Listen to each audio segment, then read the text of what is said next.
Assalamu alaikum ga cikakkun labaran wanda ni Awwal Salisu zan gabatar. A ci gaba da kokarin samun karin masu zabe a fadin kasar nan, hukumar zabe mai zaman kanta ta kasa wato INEC ta fara gudanar da zagaye na biyu na rijistar mallakar katin zabe a fadin kasar nan. A jihar Kano an bude cibiyoyin rijista a kowace karamar hukuma, inda hukumar ke kiran 'yan kasa da suka cancanta da su amfana da damar domin yin rijista ko su sabunta bayanansu. Muhammad Ibrahim Salihu na da cigaban rahoton. Bayan kammala zagaye na farko na aikin rajistar masu kada kuri'a a watan Disamba shekarar 2025, hukumar zaɓe mai zaman kanta ta ƙasa wato INEC ta fara zagaye na biyu na rajistar a faɗin jihar Kano. Manufar aikin ita ce baiwa 'yan Najeriya da suka cancanta damar samun katin kada kuri'a, ciki har da sabbin masu rajista, masu neman sauya wurin kada kuri'arsu da kuma waɗanda ke neman maye gurbin katinsu da suka ɓatar ko suka lalace. INEC ta bayyana cewa lokacin da aka ɗauka tsakanin zagaye na farko da na biyu an yi amfani da shi ne wajen aiwatar da ayyukan doka, ciki har da nuna rajistar masu kada kuri'a domin karɓar korafe-korafe da gyare-gyare kamar yadda dokar zaɓe ta shekarar 2022 ta tanada. To kamar yadda kuka gani dai da kuka kewaya, an fara rajistar nan kuma daidai gwargwado an samu mutane sun fara zuwa. To kiran da muke yi dai muna bukatar mutane su fito yadda ya kamata. Mutane masu bukata musamman suna da mahimmanci a INEC. Duk sanda suka zo su I don't know sai muna ba su ma mahimmanci. Wasu daga cikin mazauna Kano da suka fito domin yin rajistar sun ce sun fito ne domin samun damar yin zaɓe mai zuwa. Ba canza min katina ne saboda na rasa shi. Lokacin da na zo nan gurin within 5 to 7 minutes har an sallame ni. So kaga abun godiya ne. Zo INEC ne a gyara min wannan dina saboda ya bata, shine na zo a yi saboda zaɓe na gaba. Ana sa ran aikin rajistan zai ci gaba a cibiyoyin da aka tanada har zuwa watan Afrilun shekarar 2026, yayin da ake kira ga al'umma da su yi amfani da wannan dama tun kafin ƙurewar lokaci. Muhammad Ibrahim, labaran NTA. Rundunar 'yan sanda ta jihar Kano ta sake jaddada aniyarta ta ƙara azama wajen yaƙi da laifuka da kuma ƙarfafa tsaron rayuka da dukiyoyin al'umma a faɗin jihar a shekarar ta 2026. Misbahu Hassan ya ba da rahoton cewa kwamishinan 'yan sanda na jihar Kano Ibrahim Adamu Bakori ya danganta galibin nasarorin da aka cimma a shekara ta 2025 da yadda aka inganta tsare-tsaren haɗin gwiwa da al'umma da kuma samun sahihan bayanan sirri. Yayin da rundunar 'yan sanda ta jihar Kano ke ci gaba da jajircewa wajen magance matsalolin tsaro a shekarar 2026, an ƙara wa manyan jami'an 'yan sanda guda 13 matsayi domin inganta tafiyar da harkokin tsaro a jihar. A cikin wata hira ta musamman, kwamishinan 'yan sanda na jihar Ibrahim Adamu Bakori ya bayyana cewa wannan ci gaban na da nufin inganta tattara bayanan sirri da kuma tabbatar da ingantaccen kulawa ga jami'an da ke aiki a wurare daban-daban. Juma'a ta wuce kun gan mu a Tsanyawa, Shanono, Bagwai, mun shiga dazuka nan mun ƙara da mara cewa ba mu bari waɗannan ta'adda ya shigo mana Kano, ba za mu lamunta ba. Kuma gwamnatin jihar Kano tana ba mu haɗin kai 100%. Bakori ya yi kira ga jami'an da su tabbatar da amincewar da aka nuna gare su, tare da kiran al'umma da su ci gaba da taimakawa jami'an tsaro da sahihan bayanai domin rundunar ta ci alwashin kare sirrinsu. Misbahu Hassan, labaran NTA. A jihar Kano, sababbin hanyoyin da aka fito da su a fannin kula da lafiya a matakin farko da tsarin ba da agajin gaggawa na canja yadda ake samun sauyi mai kyau a fannin kiwon lafiya tun daga tushe, daga inganta kula da lafiyar uwa da jarirai zuwa ƙarfafa rawar da al'umma ke takawa. Waɗannan tsare-tsare na haɗin gwiwa na rage yawan mace-macen mata masu juna biyu, jarirai da ƙananan yara, tare da ƙarfafa al'umma wajen ɗaukar nauyin shirye-shiryen kiwon lafiya. Aisha Uba Ali na da cigaban rahoton.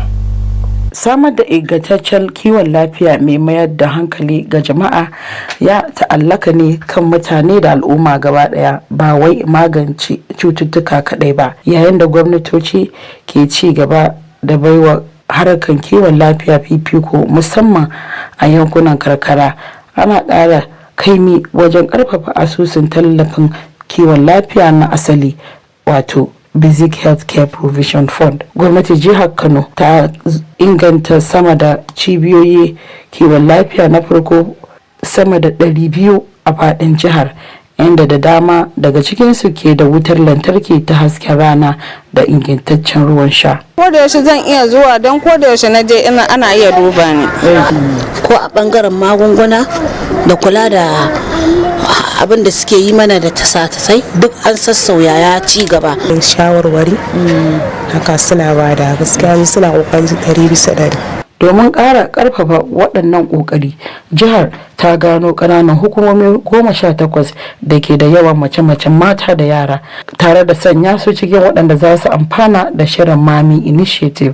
Har ila yau, a ci gaba da ƙoƙarin gwamnati na farfado da cibiyar kiwon lafiya na matakin farko, majalisar dokokin jihar Kano ta ce shawararta a cikin kasafin kuɗin shekara ta 2026 ta hada da buƙatar kowane ɗan majalisa ya taimaka wajen samar da akalla cibiyar kiwon lafiya ta matakin farko guda ɗaya a mazaɓarsa. Abin ƙarfafawa ne cewa inganta waɗannan cibiyoyin ya haifar da ƙaruwar haihuwa da ake yi a asibitoci, ingantaccen rigakafi da kuma kyautata ayyukan kula da lafiyar mata da yara. Aisha Uba Ali da labaran NTA. A yayin da binciken ilimi ta hanyar amfani da fasahar zamani ke ƙara samun karbuwa a tsakanin ɗalibai, inda da dama ke dogaro da manhajojin kimiyya, masana sun jaddada cikakken muhimmancin da ɗakunan karatu na asali ke da shi wajen tallafawa bincike, ingantaccen karatu da kuma tsarin ilimi na zamani. Amina Mahe na da ci gaban rahoton. Ɗakin karatu wuri ne tsararre da ake adana kayan ilimi domin tallafawa karatu, bincike da kayan cigaban al'umma. Tsawon shekaru, ɗakunan karatu sun taka muhimmiyar rawa wajen inganta ƙwarewar ilimi da haɓaka tunani. A da, ɗakin karatu yakan kasance a koyaushe a ciki, amma sakamakon bayyanar yanar gizo wato e-library, yanzu da wuya kaga ɗalibai sun zo ɗakin karatu domin karatu. So da yawa yanzu ɗalibanmu za ka ga za su yi karatu ne a waya daga inda suka yi karatun suka rubuta jarabawar ko suka rubuta assignment ɗin sun manta. in aka bar littattafai to an bar wani babban bangare abu da ke gani a littafi kana da tabbas da shi. Ga Daniel da John, zaɓinsu ya bayyana a fili inda suke cewa ɗakin karatu na yanar gizo ya fi ba su damar samun kayan karatu cikin sauri da sauki.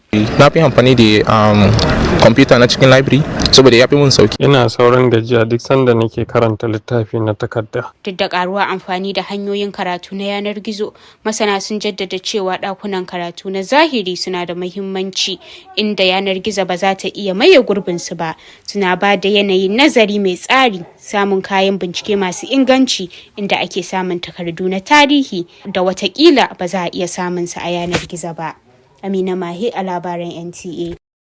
Masu kallon mu labaran na zuwa muku ne daga nan tashar NTA Kano. A dakace mu.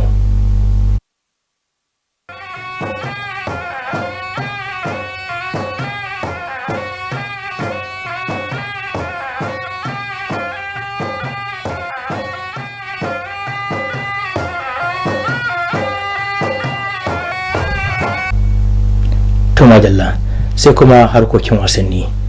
Masoya kwallon kafa da dama na ci gaba da tofa albarkacin bakin su akan nasarar da kungiyar kwallon kafa ta Super Eagles ta Najeriya ta samu a kan Mozambique da ci 4-0 a gasar cin kofin nahiyar Afirka da ake gudanarwa. Masoya kwallon kafar sun ce nasarar ta yi wa 'yan Najeriya daɗi, sannan tana nuni da cikakken shiri da kuma kishi da Najeriya take da shi a gasar. Mas'ud Aliyu ya tattauna da wasu masoya kwallon kafa a Kano game da nasarar ta kungiyar ta Super Eagles.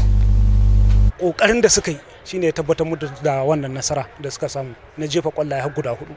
Da a ce za su rika irin wannan kokarin da suke, Najeriya za ta dinga samun nasarori masu dimbin yawa a bangaren wasanni kamar yadda suka yi jiya.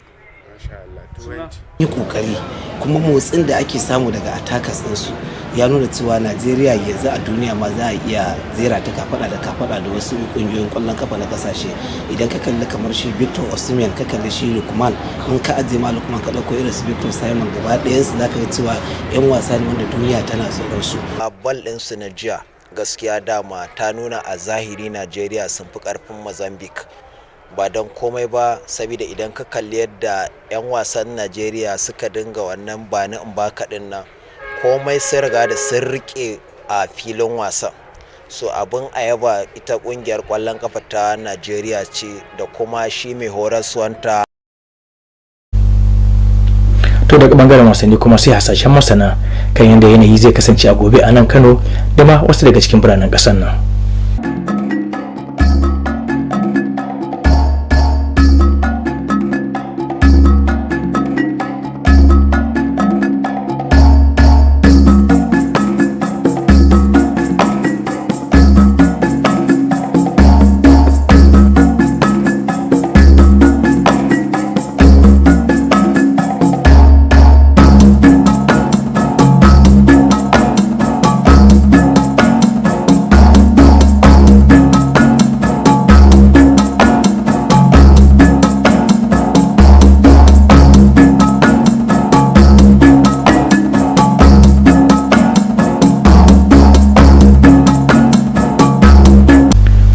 Sabon masana na wannan rana na shawartar al'umma da su guji yawan shan lemon kwalba a maimakon ruwa, don hakan na ƙara haɗarin kamuwa da ciwon sukari, ƙiba, lalacewar haƙora, cututtukan zuciya da rashin isasshen ruwa a jiki.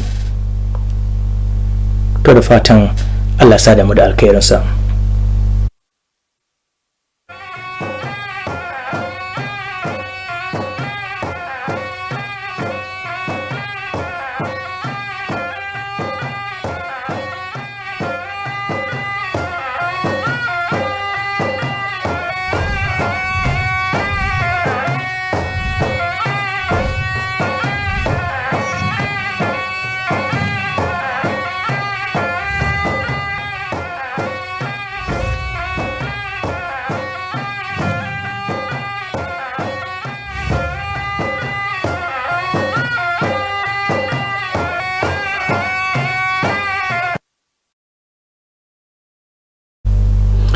Thank you for joining us on Nta Kano News. I am Masood Aliu. As part of efforts to achieving wider voter coverage, the Independent National Electoral Commission (INEC) has resumed the second phase of the continuous voter registration exercise nationwide.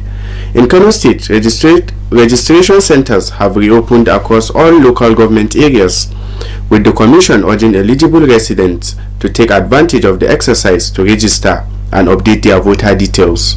Muhammad Ibrahim reports.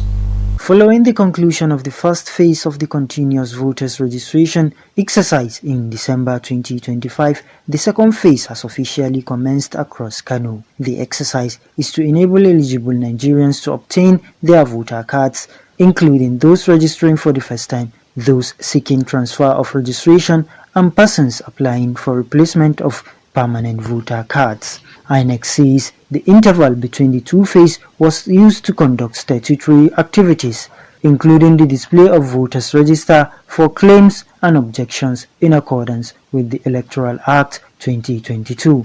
In the first place, people with disability, if they come, we give them priority. And even in our portal, there are places that we will identify them, and the turnout is quite okay, even though it's a bit slow. So we encourage those registered voters or those that have turned 18 to come out. This will save our work to be good, and we will do our work diligently. Residents who turned up for the exercise say they are registering to enable them participate in future elections. Ba canza mun katina ne saboda na rasa shi. I replaced my lost voter card and I'm happy with the registration process. I came to INEC to make corrections on my voter's card, so I'll be eligible to vote in the next coming elections. The exercise is expected to continue at designated centers until April 2026, while residents are advised to take advantage of the opportunity. Muhammad Ibrahim, NTA News. And now to security.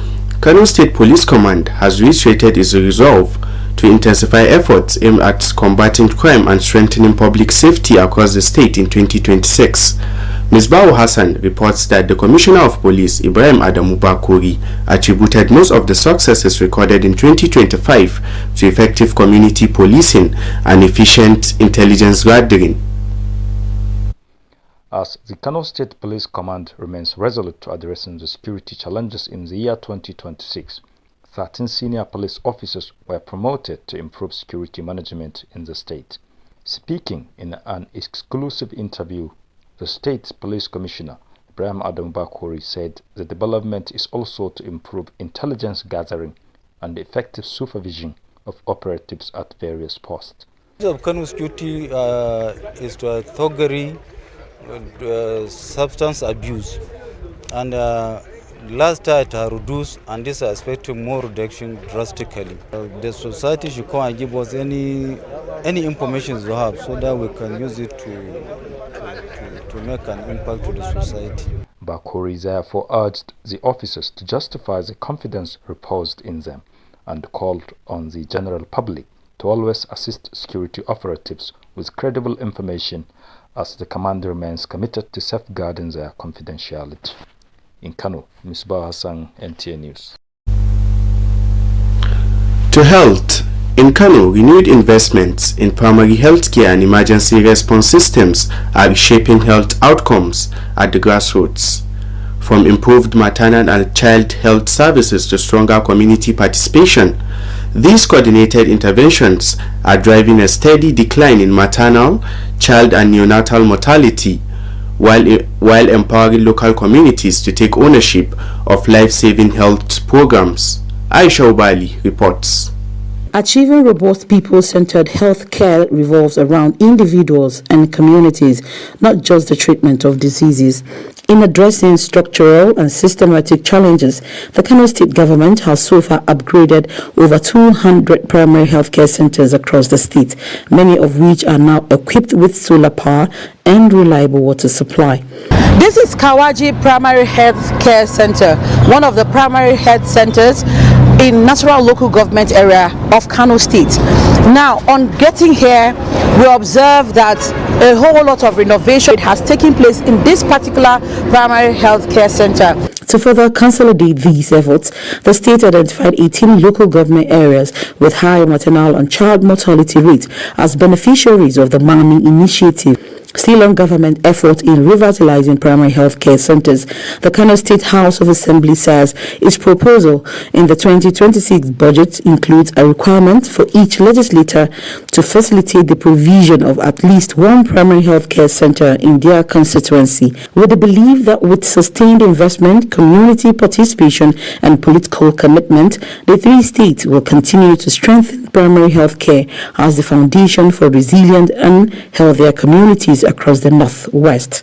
In Kano, Aisha Ubali, NTA News. Away from health, as digital learning gains popularity among students, with many turning to electronic resources, experts emphasize that traditional libraries still play a vital role in supporting research, academic depth, and access to structured knowledge. Amina Mahi has the reports. Library serves as an organized center where information resources are preserved to support learning, research, and personal development. Over the years, libraries have played a vital role in shaping academic excellence and intellectual growth. In the past, the library used to be filled with many researchers. However, with the emergence of the e-library, the library is now scanty. Most of our students are using their phones for research or investigation instead of using books or journals to provide or to investigate or to research their information. So you cannot compare somebody who uses actual textbooks and somebody who relies on only those electronic materials. For Daniel and John, the preference is clear. They say the electronic library offers quick and easy access to learning materials, making study more convenient in today's digital age. Using digital method because it's much more easier for me. And if I come across a question or a word that is very difficult for me, I can easily search it up. Well, the reason why I prefer digital reading is because sometimes I get bored when I'm reading my books physically. Despite the growing popularity of e-libraries, experts emphasize that conventional libraries remain relevant and indispensable. They note that physical libraries provide a structured learning environment, access to verified resources, and preserve historical records that may not be available online. In Kano, Amina Mahe, NTA News. You are watching the news on Nta Kano. There will be more reports after this time out. Stay with us.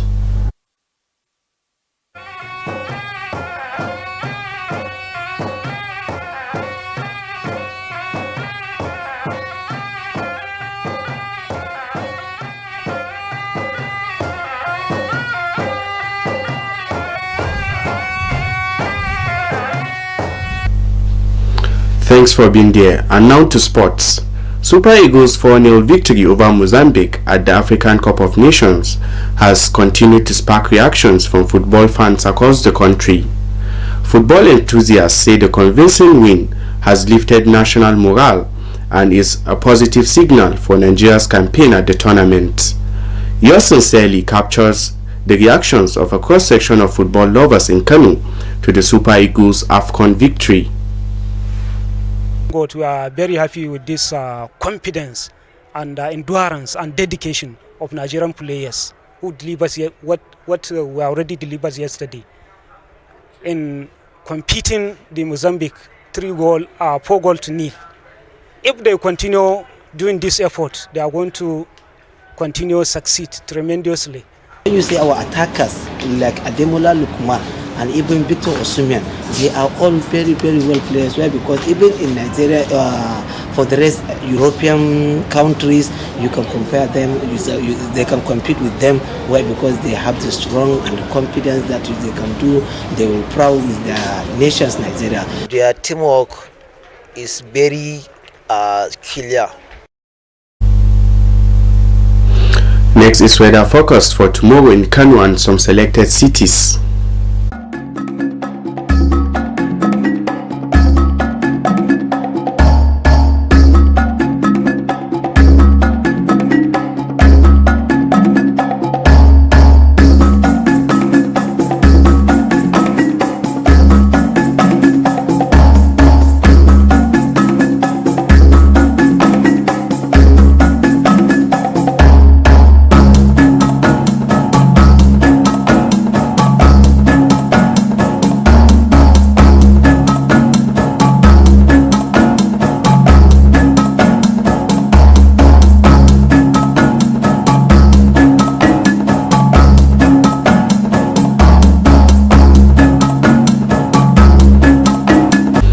To wrap up this segment, here is a reminder.